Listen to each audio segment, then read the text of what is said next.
जब सीन और यार गजब।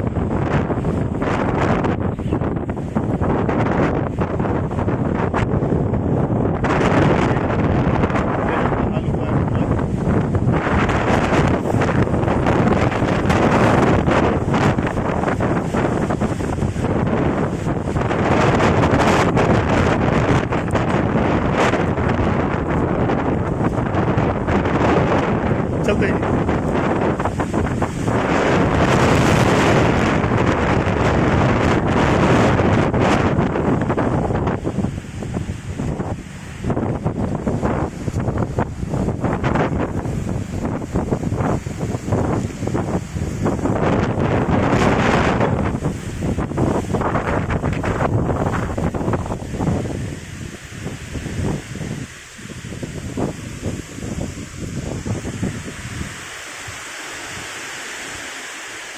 लगता है बर्फ़ के गोले गिरेंगे और जो आम बचा हुआ है अभी तक